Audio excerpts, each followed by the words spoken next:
let's go ahead and get started. Good evening and welcome to Copperfield's Books virtual event with Dr. Evan Antin. My name's Jamie Madsen and I'm the Marketing and Events Coordinator here at Copperfield's Books, and I'll also be your host for the evening. Copperfield's Books has been committed to literature, education, and creating community together since our founding in 1981. I want to take a moment here and thank all of you for your continued support throughout COVID-19. It's because of people like you that we are able to provide this free events program. And for that, all of us at Copperfields are very grateful. So just a couple of housekeeping items before we get started. I'll be using the chat box to provide links to view upcoming Copperfields events, links for purchasing tonight's title, and will also include my contact details for post-event information. And Evan has so kindly offered to send signed book plates. So we'll touch on that later, but essentially when you buy your copy with Copperfields, you will get a signed book plate. So additionally, the Q&A box will be your go-to with any questions or comments for the speaker. If you look at the bottom of your Zoom screen, you'll see an icon that says Q&A. Please go ahead and submit your questions here rather than replying to my posts. And now, without further ado, I'm thrilled to introduce tonight's guest. Dr. Evan Antin originally hails from Kansas City, Kansas, where he spent much of his childhood in search of native wildlife, including snakes, turtles, and insects. He went on to study evolutionary and ecological biology at the University of Colorado at Boulder and veterinary medicine at Colorado State University. For 15 years, Evan has traveled the world working with wildlife and ecosystems on 6 continents. In addition to his wildlife, veterinary, and conservation work, he is a practicing veterinarian in Thousand Oaks, California. So he's with us tonight to discuss his latest title, World Wild Vet, Encounters in the Animal Kingdom. Part memoir, travelogue, and a conservation wake-up call. This book is an unforgettable exploration of the world as we call home. I'm so excited to dive into this. I know you all are too, lots of Dr. Antin fans. So I'm gonna go ahead and hand it over to you. I want to thank you guys so much for joining us tonight. I love events like this, and obviously with the pandemic, I didn't get to do book signing tours and jump around town and around the country to meet some of you guys getting my book and interested in my work. So this is the next best thing, and I'm so thankful we get to do this. And I thank all you guys for joining us. And I want to thank Copperfield for helping put this together. It's funny. One of my favorite places to go as a kid was my local independent bookshop, and I don't think they've been in business for a minute, but they had this big jungle gym for this iguana that would run around the store, and it would just be perched up on all these branches and watching people and kids buy their books. And it was geared towards kids, but they had a lot of other great books too for adults as well. But it was a ton of fun. And I remember I got a free book because the iguana pooped on me, and I was so excited for the free book. I didn't really mind the iguana poop, even though it's kind of a mess, but it was fun memories. So something I loved about my local bookstore, and that was in near Leawood, Kansas. I grew up in Overland Park, Kansas. Anyways, yeah, like Jamie had mentioned, I grew up. I was a total animal nerd from a young kid, especially in my younger years. I had a creek in the backyard, and so I was constantly looking for wildlife and flipping rocks. And I really rekindled my love for wildlife and my passion for nature and the outdoors towards the end of high school, actually.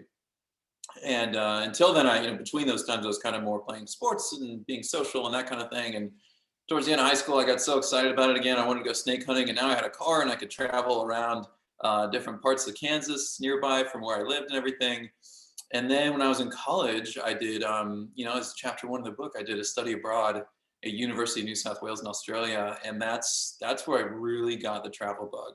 I did an independent, a solo road trip for 3 weeks. So I just lived in a car, ate a bunch of canned food and bought a bunch of water and just roamed around the outback in Western Australia and Central and Northern Australia and just had the time of my life. And since then, I've been dependent and addicted on traveling and seeing the world and working with my favorite wildlife around the world. So in those days, I was more about just getting to see these animals and appreciating them and trying to volunteer where I could at wildlife rescues if they'd have me, or meet up with conservationists.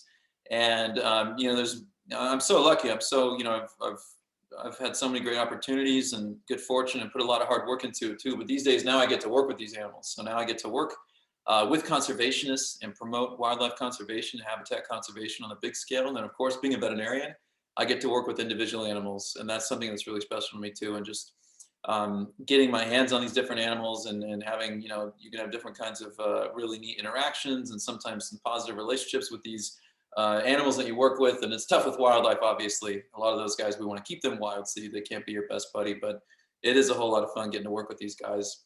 I was just telling Jamie too, actually, so I'm in less than a week heading back to the Bahamas. So I don't know if you read the book or seen a little bit about the book. The last chapter took place in Tiger Beach, and I'll be heading to that area as well as an area called Bimini, and I'll be diving and swimming with tiger sharks again, and hammerheads, the great hammerhead, which is a big shark. I'm hoping to see some like 15 or so foot, maybe bigger, big sharks down there, and I can't wait to get back in the wild. It's been a little bit of a slower year, obviously, with everything going on, but I you know, that being said, in the past 12 months, I have been to at least 3 other countries. I went to Australia at the beginning of 2020 and got to reunite. I hadn't been there since 2006 when I did that study abroad. So I got back there and got to actually be a vet and work with some of my favorite wildlife, including kangaroos and koalas and Tasmanian devils. That was a dream come true.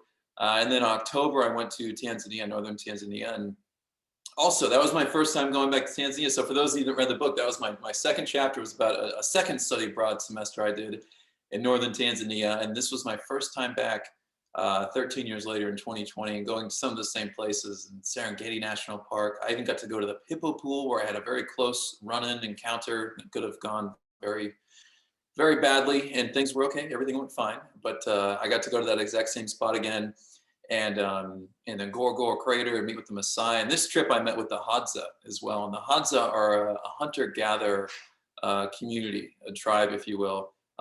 So a little bit different than Maasai. Maasai actually farm, they farm animals, they farm crops, and they're like subsistence farmers, and they're nomadic a bit.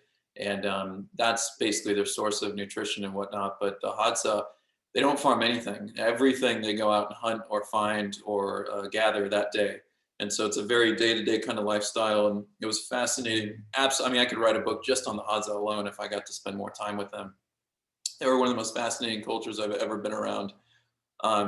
But yeah, anyways, to go back to those days when I was an undergrad, you know, those experiences, like in Australia and then studying abroad, like I said, again, in Tanzania, just opened my eyes. You know, I mean, they just, especially Tanzania in some ways, because that was my first time really living in a developing country and even being around African wildlife or in the continent of Africa at all. And that was really special, and I really, really enjoyed it. And it's one of the more challenging places to travel to in some ways as a vet and a conservationist. You kind of need to, you know, be affiliated with certain organizations or people or whatnot to get into the areas that I got to go to and do the kind of work that I did. But man, when I got there, it was just amazing. And I really love so many parts of Africa. I mean, I love the Congo, where I got to work with primates and the chimpanzees, which is another chapter. I got to work with giraffe in Uganda and East Africa, also super incredible. I got to hike with gorillas. And of course, in South Africa, working with the rhino. And I was planning a trip to South Africa for this spring. And unfortunately, we have some restrictions with our travel. So that's going to be delayed a little bit. But I'm very keen to get back to working with the rhino and working with the conservationists and the vets and the anti-poaching organization, Rhino 911, that I work with, and help save our rhino and share that message of what is the plight of the rhino and why that's an issue. But yeah, I mean, this book, it's a kind of a, you know, like what Jamie said, it is a bit of a memoir. It's a story of my life over especially the past 15, 16 years, starting from just a wildlife obsessed, crazy kid that was getting myself into trouble and, you know, probably pushing the line a little bit when it came to my personal safety and the ways that I was, you know, encountering or working with wildlife and wild animals. And it's this evolution through many stories and many experiences to what I get to do today. And I'm a veterinarian. I do a lot of small animal work with cats and dogs, my local hospital here, Conejo Valley Vet Hospital, but I also see exotics at the hospital and abroad. And I also work with wildlife, some at the hospital and lots abroad. And when I travel, it's all just pro bono work. I love doing it. I love working with these animals, whether it's on my own time and money, or it's for a show or for another project or a brand or what have you. When I get to get out in the field and promote our wildlife and work with some of these individuals, animals and people, I absolutely love it. And in the book, for those of you that haven't read it, you're gonna come across pretty much every emotion, from enthusiasm and excitement and adventure and scary and crazy to happy to cute to sad to funny to everything. I mean, I hope it's a great read and an easy read, and a lot of different age people can read it, and I think adults can enjoy it just as much as kids and vice versa. And I'm really proud of it, and I really hope that you guys give it a read if you haven't already. I think you're going to love it. If you like animals and you want to learn a little bit more about their conservation and just about, just neat facts about these crazy different species I've gotten to work with, maybe some you haven't heard of, like a binturong. If you like that kind of stuff, I think you're going to love this book. So Jamie, I'll let you jump in and we can have some conversation, or if you have some questions or you want to talk about some things, I'd be happy to jump into it a little bit more. Awesome. Yeah, let's go ahead and do that. We actually have a few questions already, but so funny. I also studied abroad in Australia, and that's where my travel bug was caught. So maybe it's like a thing. It's just so amazing. It is. And lucky I got to see the Great Barrier Reef before. Really? Yeah. Where were you in Australia? I'm sorry, what? What university? University of Melbourne. Oh, very cool. I visited there for a bit. They happen to have the Commonwealth Games were there, coincidentally, when I was there. It was like the town was on fire. It was nuts. It was a really fun time. Wow. Yeah, I loved it. So let's get into a couple questions. Elena is wondering, in all of your travels, what is your favorite place that you have been to and your favorite creature that lives there? And I guess this is from Jude, who's 11. Oh, okay. Great question. Thank you, Elena, and thank you, Jude. So, man, it's hard to pin a favorite. Okay, there are things and reasons why I love going to the Amazon. I have an infinite love for Southeast Asia. I love African wildlife. It's so hardy and beautiful and diverse. So I can't pick a favorite, but I will tell you, when it comes to places like, let's say, Southeast Asia, the wildlife is so vastly different than what we have native to North America here, what we grew up with in our backyards. There's so many species that we don't even have anything close to that roaming around, North America. Like I said a second ago, like binturongs and some of the primate species and some of the snakes. It's just such another world over there. And so it's so exotic and it's so different from what I'm used to. So I really enjoy that. To be more specific, Indonesia is one of my absolute favorites. When it comes to wildlife, Indonesia has got it going on. I mean, I love to dive as well. They have really stellar diving. And then when it comes to their terrestrial and I guess arboreal or flighted wildlife, it's pretty unreal. I mean, I got to spend some time seeing wild orangutans in Borneo. That was very special. I caught some of the most gorgeous snakes I ever caught in the world were in Komodo Island and in Sulawesi, which is another island. Saw some pretty ones in Borneo too. And then they have the Komodo dragons, of course. Their bird life is out of this world. All the different tropical species they have, and the parrots and the hornbills and everything. I mean, it's a wild spot, and that's one of my favorites. And so I guess to hone in even more specific on one of my favorite creatures there. So I got to see one of the most endangered crocodile species in the world, which is called the Tomistoma. Other people call it the Tomistoma or false gharial. And basically it is this really gorgeous, slender snouted crocodile species that grows up to be huge. I mean, they can be 16, 18 plus feet long. And there's only, maybe a few hundred, maybe a couple thousand in the wild. And I saw a few of those in Borneo, and that was really exciting for me. But there's tarsiers. I mean, there's everything. They got it all. I love it all there. So I don't know. I can't pick one, but I hope that helps give you an idea of where my head's at when it comes to where I like to go and what I like to see. Yeah, that was great. And there's also another question from Gray, who's 7. What is your favorite ocean creature? Oh, Greg, I got one. Yeah, man, that's another tough one. But listen, I love sharks, Greg. I love them. I mean, a second ago I was talking about I get to go back to the Bahamas. I'm gonna be swimming with tiger sharks, which are huge, and then I also get to hopefully if things go well as they should. Get to see the great hammerhead, and these are very big sharks too. But my favorite, the things that get me the most excited and passionate about the ocean, I would have to say is probably sharks. And I love so many other things in the ocean. I find cephalopods amazing, like octopus are so freaking cool. I love seeing and working with sea turtles. There's so many gorgeous fish down there. I mean, there's so much to do and see, but it is hard to beat sharks, especially when you have up close encounters with them. So Greg, last time I was there, I mean, tiger sharks are not really shy, especially the ones in this area, and they swim right up to you. And I have to redirect them like a big 15-foot shark is just coming at me. I'm redirecting their head and just playing like a traffic cop underwater with these massive, gorgeous tiger sharks. Sounds terrifying. Well, along that lines, we have a question. Aren't you a bit scared about swimming with the sharks? No, I mean, no, okay. Anytime you work with wildlife that can be potentially dangerous, you have to understand what they're capable of, and you have to have a very healthy respect for how they potentially could hurt you. But when you actually look at the statistics and just what a shark's diet really is, I mean, getting hurt by a shark is pretty rare. More people are killed from, dogs than sharks every year. More people are bitten and killed from, this is kind of a gnarly statistic, but I have to say it because it's so mind boggling. More people die from being bit by another human in New York City alone than do getting killed by sharks around the world. So the average number of shark deaths around the world is usually around 5 to 6 people internationally, the whole world, all the oceans, everywhere. And then bites is usually around 150 to 160, give or take.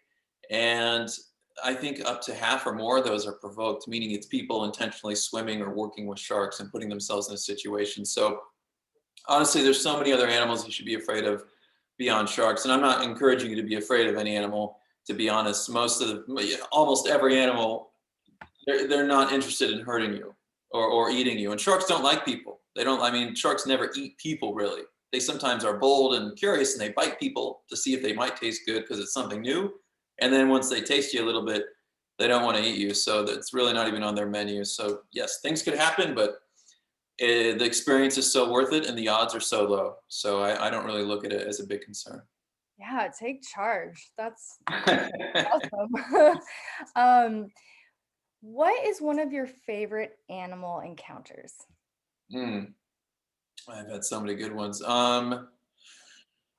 Gosh, the tiger sharks, that was quite an experience. Let's see, what's something else? I've done a lot of cool stuff. So, okay, I was in Nepal, down in the jungle. So Nepal is a small country and they have such a diversity of habitat. They can get lowland, tropical, humid, hot jungle, all the way up to some of the biggest mountain ranges in the world, right? And I got to kind of experience a little bit of both, but in the jungle side, I was near Chitwan National Park working with an elephant rescue. And these were Asiatic elephants that were rescued for different reasons in that part of Southern Asia.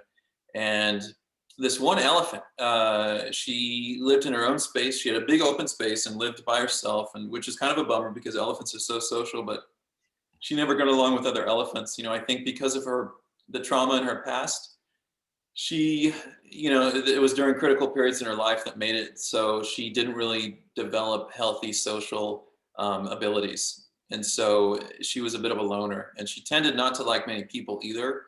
And I had to do some veterinary work on her that day, and I don't know why, but I was very lucky, and she took very kindly to me, and some of her caretakers were feeding her sugarcane while I was kind of scooping out this gnarly abscess and cleaning this nasty infection on her face that was probably uncomfortable to have somebody working on, but she was a real sport, and she was very sweet to me during and very sweet after. And for me, it was a very special moment, just getting to share this with another animal that doesn't get a lot of, it just doesn't allow herself to experience positive interactions with other elephants or most other people. And I got to be one of those few people. So a very special species in general, but a really special individual for me. And that encounter meant a lot, and it really made the trip.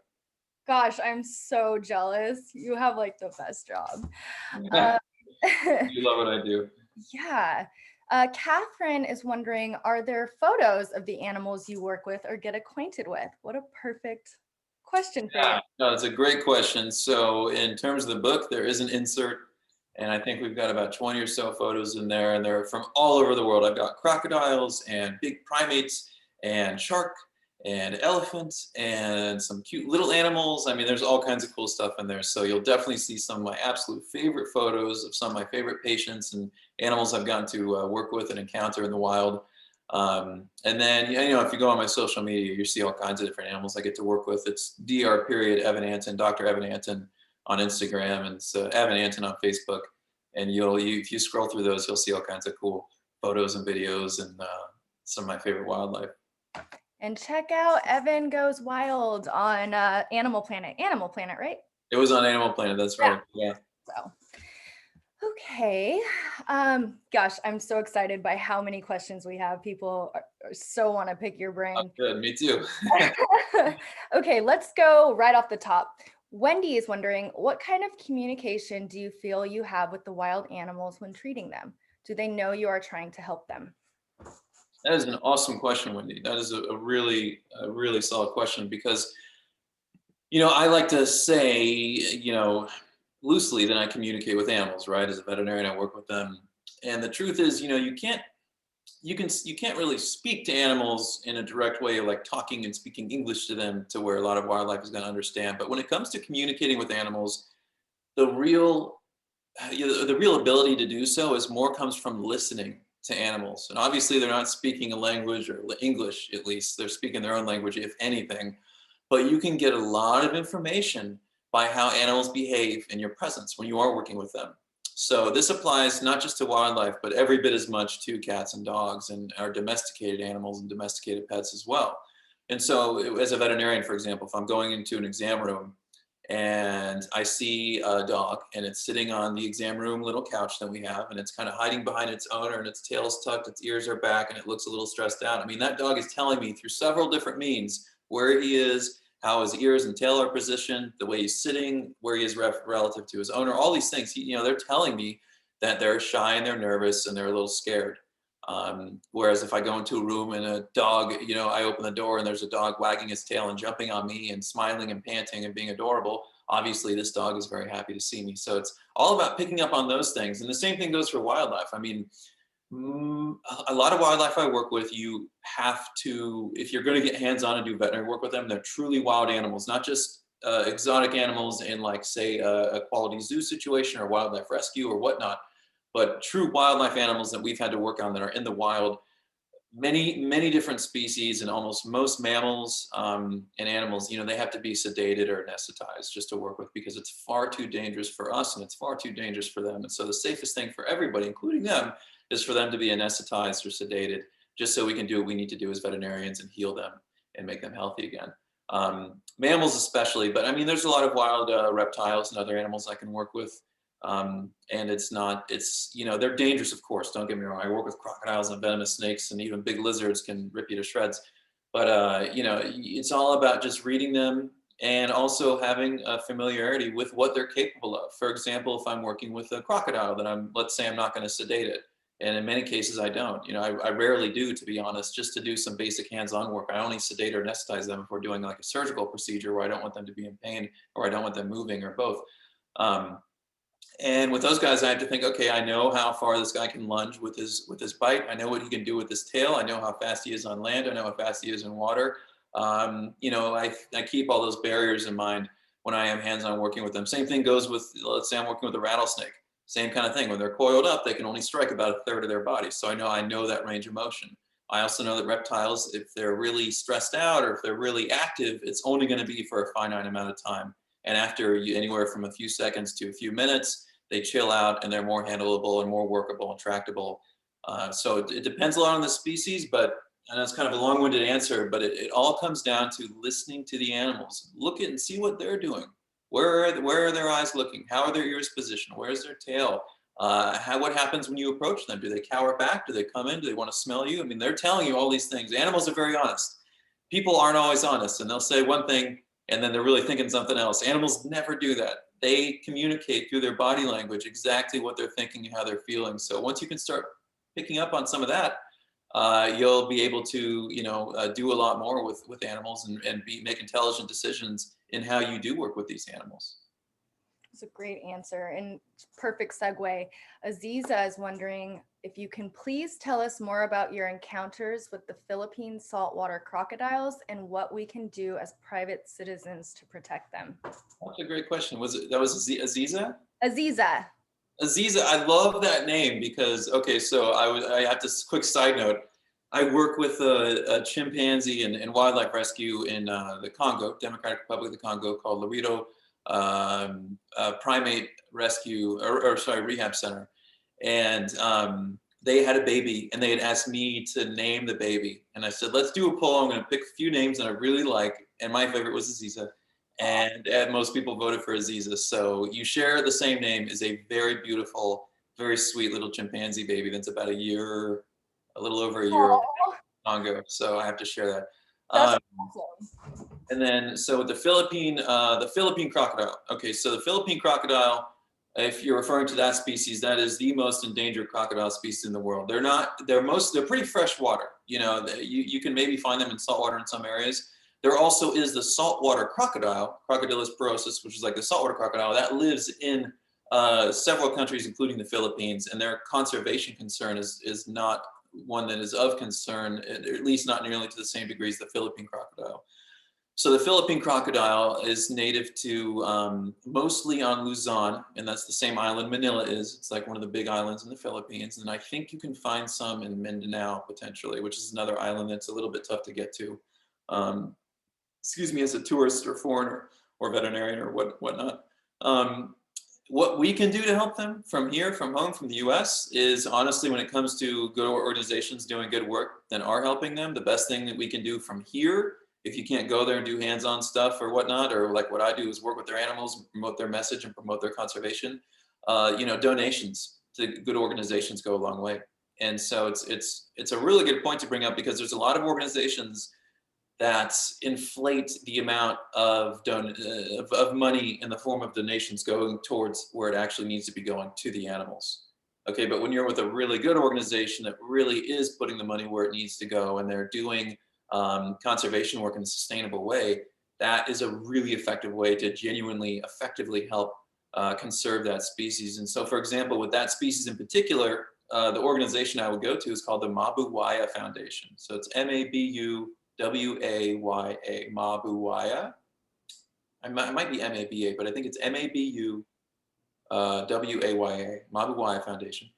And they do amazing work. So they have a Head Start program where they collect baby crocodiles and eggs from the wild because the babies are by far way more vulnerable to the elements and predation than adult crocodiles are. Because a baby crocodile, lots of things can eat. Little smaller mammals will eat them, birds will eat them, lizards will eat them. They have a lot of predators that when they're this big.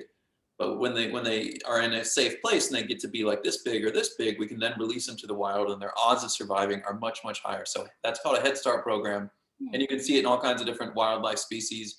And it's a very effective way of trying to help increase numbers. Another really important thing they do is they heavily engage with the community. And for sustainable long-term conservation, engaging with the surrounding community of a habitat or wildlife species or what have you, the people that are native there also that live there, we want to make it so basically, in the simplest way to put it, we want these people to be more motivated and they benefit more from this habitat or species or whatnot being intact and alive than being destroyed, whether it's through poaching or habitat loss due to farming or overgrazing or pollution or what have you. So they've done a really good job at motivating the community in a real way to where it's in their interest, in their favor to try to conserve these animals. And they do that through many different means. So that's a really cool thing. I just have to mention that they do. But if that's a species you want to help, please scope out the Mabuwaya Foundation's work. They are on Instagram, but then they have websites and other information. If you Google them, you'll find out more about that. And if you do want to make a decision to donate to them, your money is going to the crocodiles and conserving them. Kind of along those lines, and I think this is a really important point, what is the most important thing you could tell young people about animal conservation? Yeah, that's an awesome question too. Gosh, there's so many things to keep in mind. I think, one of the big things is, if just supporting good conservation efforts goes a long way, whether it's just talking about it, and, like raising awareness, I think is the first step in conserving or sending a message about anything is just simply raising awareness. If people don't know about it, how are they going to care about it? How are they ever going to make a difference? Jane Goodall, and I'm sure other people have said it, I'm going to botch it, but she said something along the lines of, you can't love what you don't know, and you can't, conserve what you don't love. Something along those lines, just basically saying like, if you don't even know about it, how are you going to love it and conserve it? And so one of my biggest goals with the kind of work that I do and the presence I have is just to raise awareness and just kind of spread that message. And for young people, I think getting that conversation going and, talking to your friends about this stuff and showing them a little bit about, what's going on with the rhino or the Philippine crocodile or whatever species we're talking about. That's one place to start. Visiting quality AZA accredited zoos is another great way to help promote conservation. So zoo is a loose term. There's a lot of crappy zoos out there, but there's really good zoos, like a lot of the big city zoos, like the Henry Dorley Zoo if you're in Nebraska, or the San Diego Zoo out here in California. These are zoos that are AZA accredited, meaning they're Association of Zoo and Aquarium accredited. And with that accreditation, it basically enforces them to, provide certain care and, a lot of things with the care of these animals and how these zoos contribute to wildlife conservation in a big way. And big zoos like this, they're heavily involved in conservation. They fund it, they get research out there, they go out in the field and actually do research. Like when I was doing the giraffe work I did in Uganda that I mentioned, it's also a chapter in the book, a very exciting chapter, some of the craziest wildlife to work with. It's another story. I was out there with people from the Cheyenne Mountain Zoo. And that's a zoo I also worked with coincidentally when I was going to school in vet school in Colorado. And we were getting skin and tissue and fur and ectoparasite and blood samples of it from wild giraffe, so we could learn more about how to better care for giraffes in captivity. And also with what we learn about giraffes in captivity, we can learn better how to manage the giraffes in the wild. And so they're actually contributing to the health and conservation of those ecosystems through caring for keystone species like giraffes. So visiting zoos are a great place to get involved.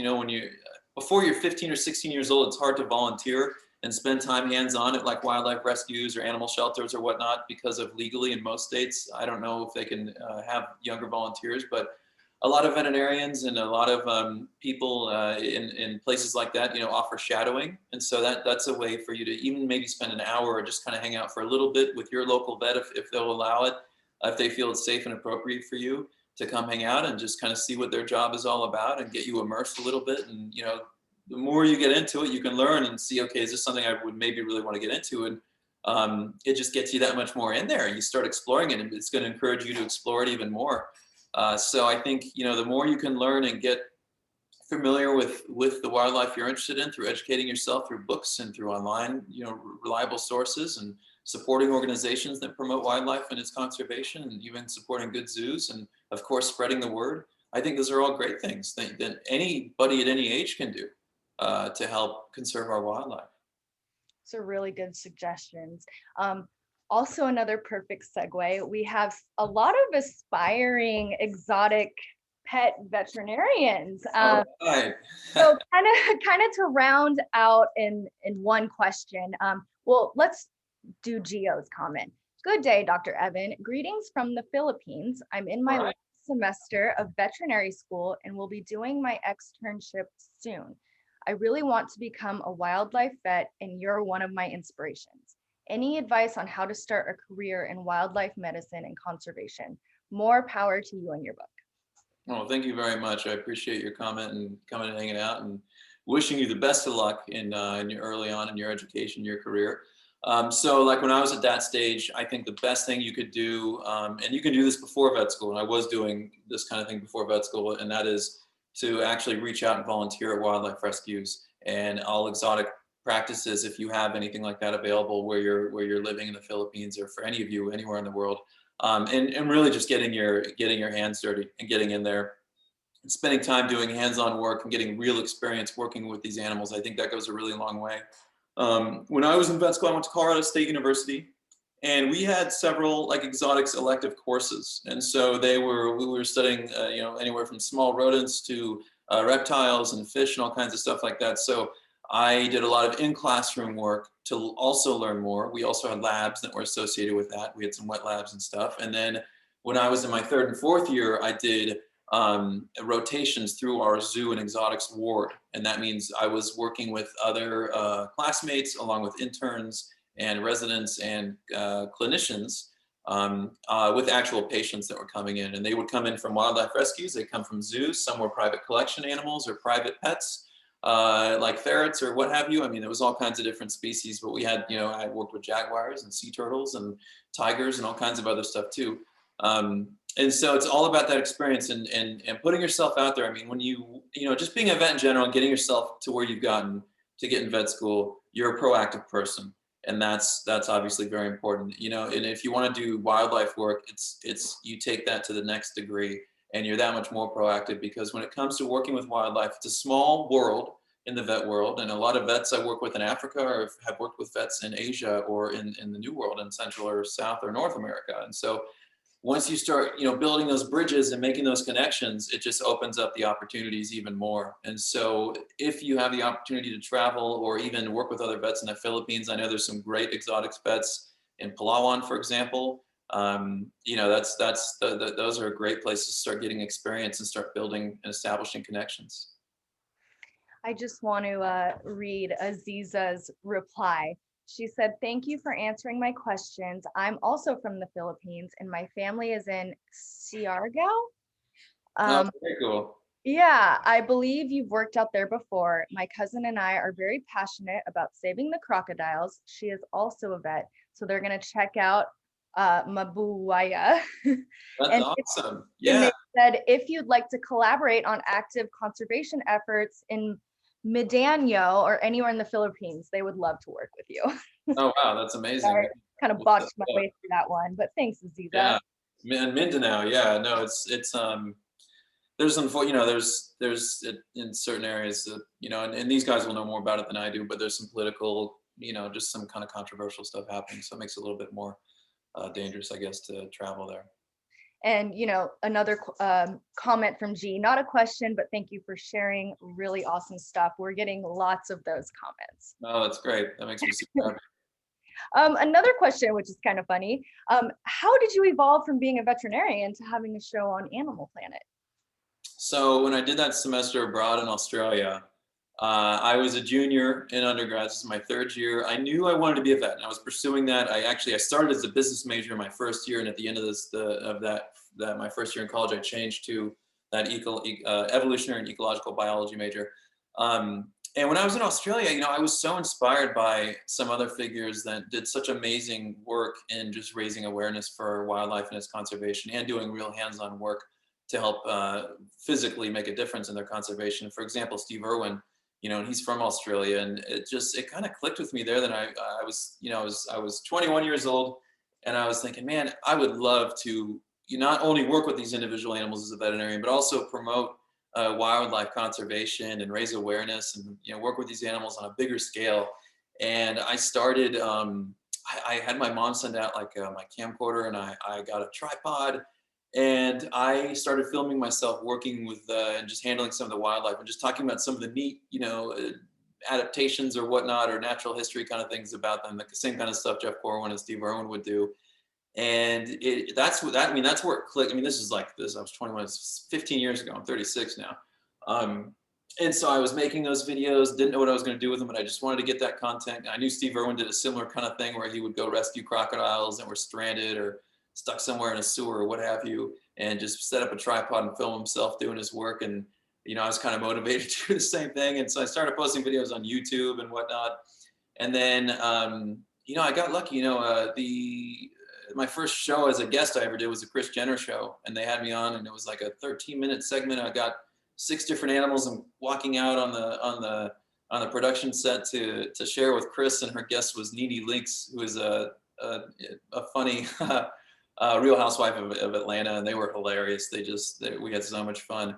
And then it just kind of picked up and went a little bit from there. And then producers would reach out and say, hey, I think what you do is really neat, and we should talk about trying to formulate some kind of a show around your work and maybe your travel. And over the years, man, I've that was my first show that actually became a show and went to season and everything. But I had several close calls before then, and spoken to over the years hundreds of producers cumulatively about pursuing a show and how we can make that happen. So for me, it was like a long effort that just I couldn't get excited about anything until we were signing contracts and it was real, because I would get so close. So it was something I was working on for years, I guess. Long story short, to answer your question, and it finally happened. 2018. That was a lot of fun. So was that before or after all of these sexiest veterinary articles? And I think you were in GQ, and got some questions about that as well. So that, I don't know how they originally found me, People Magazine. So they're the ones that have the Sexiest Man Alive issues and whatnot every year. And they reached out to me in 2014, and they wanted to have me in a little section of that issue called Men at Work. And so they had all these different professionals that were the sexiest, whatever. And I was on the same page as a teacher.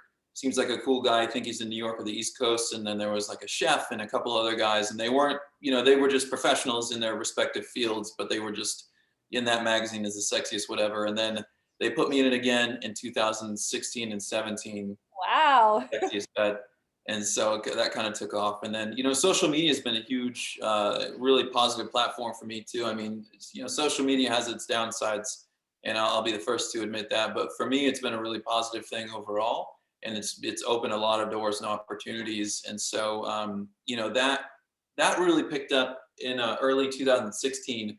I would say I had like a viral moment or whatever you want to call it. And I remember I was really excited to hit 10,000 followers. And then overnight, all of a sudden I was at 15,000 the next day. And I never grew thousands of followers overnight, but I found out the Board Panda did a piece on me. And then when that got out there, BuzzFeed and Huffington Post and some other big ones reached out. And then I grew to it was like 220,000 in a couple of weeks. And then it's grown from there. But that was also huge for what I do and putting myself out there and my work out there and also opening major doors for me. Absolutely. It's like using that as a platform for conservation and getting this whole great message out. So yeah, super good. Yeah. Ooh, so I see we're winding down and I still literally have like 35 questions. Let's get to one that I'm sure a lot of people are wondering. Do you have any pets of your own? Oh yeah. So at the beginning, I don't know where Willie went. So you'll see these guys on my Instagram if you go there. I've got two cats, Willie and Blue. Sorry. I've got a little dog named Henry. I've got a tortoise named Dolores. I've got a snake, and I've got a little lizard, a little monitor lizard, and then I've got a couple of fish tanks as well. So I've got my own some kind of zoo here. Wow, that's so nice. It must be great being in your house. You're just like surrounded by. I mean, it's it's out of control. I love it though, honestly. Like I've never in my life, other than when I studied abroad, I've never had, lived in a home that didn't have animals. I always have friends around me, and my animals are, my Willie and Henry especially, they are attached to me by the hip, at the hip kind of thing. They're very cuddly, and they're probably pathologically needy, but we have a very nice codependent relationship with each other, and they're around all the time, and I love it. Oh, that's great. Yeah. Kind of another question I'm getting a lot. Where have you not traveled that's on your bucket list? Oh, there's so. I mean, I've been to like maybe 45 countries, and there's like 200 countries. So, in terms of animals and wildlife, I've never been to Madagascar.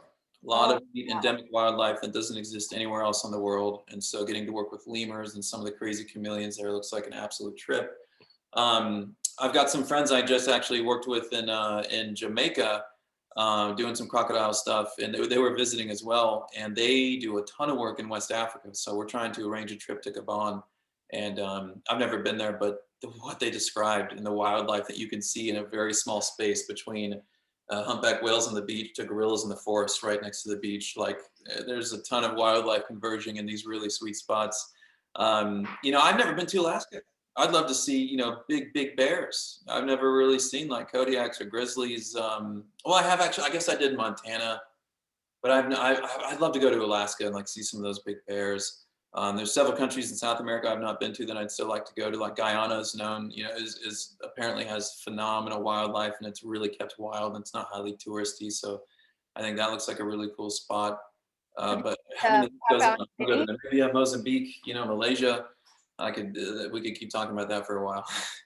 What about French Polynesia? Have you been there? I have. So I got to swim with humpback whales there in Moorea near Tahiti. And so the first episode of Evan Goes Wild took place there. Wow, I missed that one. Yeah, so good. Getting to swim with those humpback whales that's one of the biggest animals I've ever been in a near presence and shared the water with. I swam with whale sharks there. That was some big whale sharks, but man, that was unreal. That was cool. We saw like 13 whales. Wow. Yeah, but mostly mamas and calves. Yeah, Tahiti and Papua New Guinea. Papua New Guinea is huge on my list. Oh my God.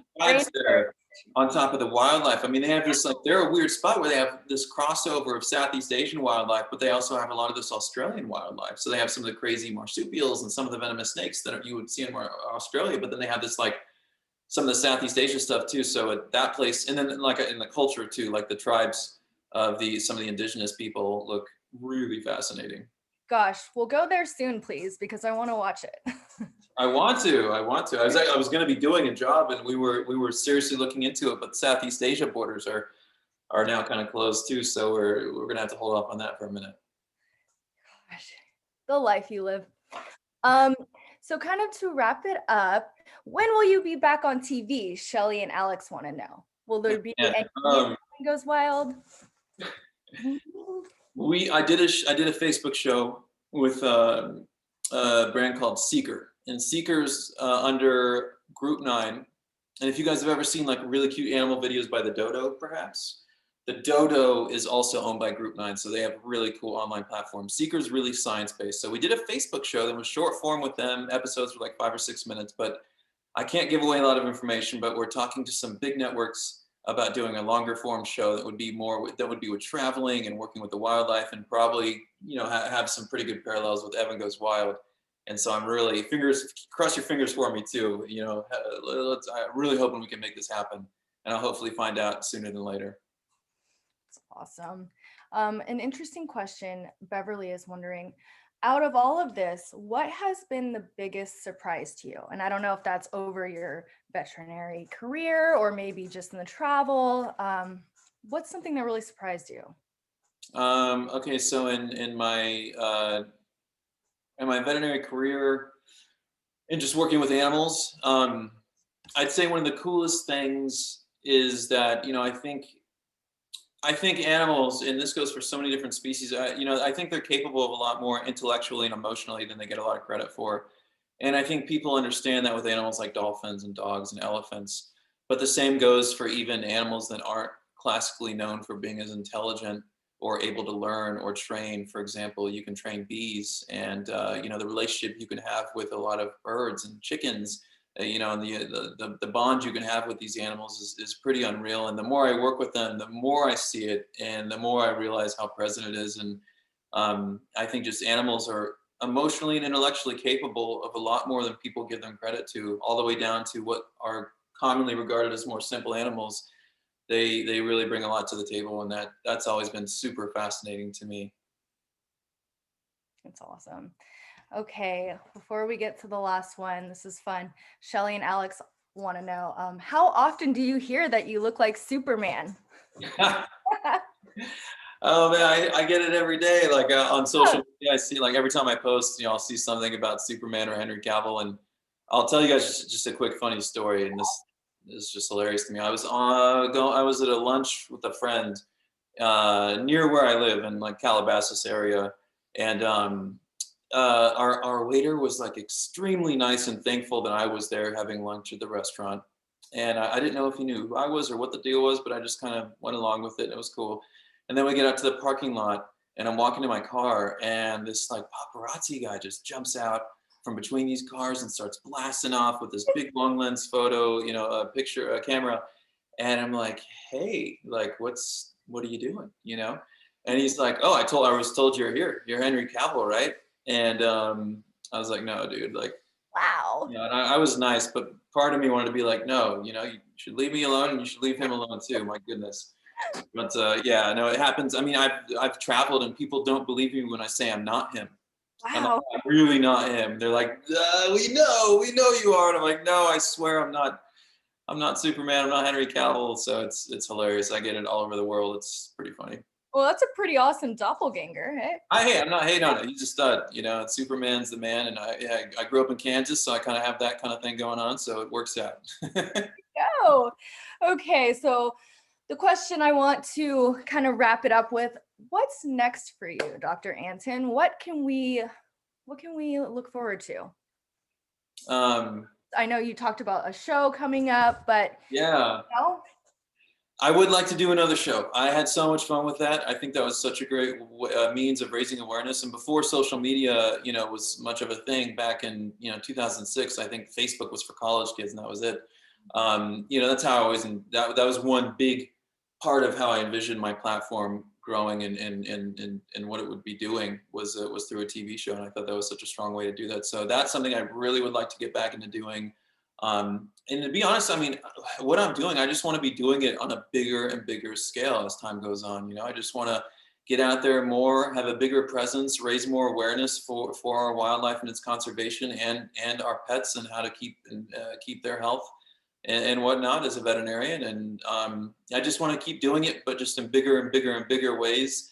Book wise, I was just talking to my agent actually today about how fun it would be to do a kids book series. I love Oh, working with kids. Like when I travel, like the first people you'll see me hang out with is like the kids, like the young kids, and just wrestling with them and playing around and being silly and just I'm a big man child at the end of the day, and so I love connecting with kids. And they're the future of our wildlife, and when you can get them excited about our animals and wildlife, and I think it's something that has a lot more permanence, and it's we can encourage them to help conserve our wildlife as well.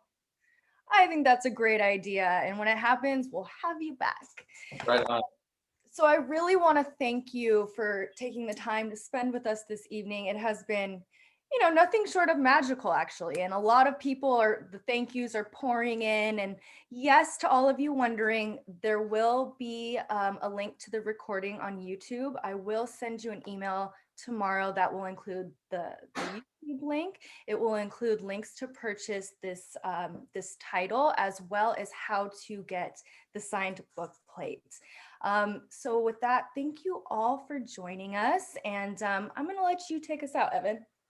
Well, I want to thank you guys so much for jumping on and hanging out with me tonight. I've really been looking forward to this because, especially since I can't do live book signings and go meet some of you guys and read from my book, this is the next best thing, like I said. So I appreciate it a lot. Copperfield, thank you guys so much for putting this together. Jamie, I really appreciate that. I mean, the independent local bookstores, there's so much to gain from places like that. They're always special. They're always unique. They're one of a kind in their own way in every single city and town that they exist. And like I told you guys earlier, that was a really fun and exciting and special place for me as a kid. So I really advocate supporting that, especially in these crazy times.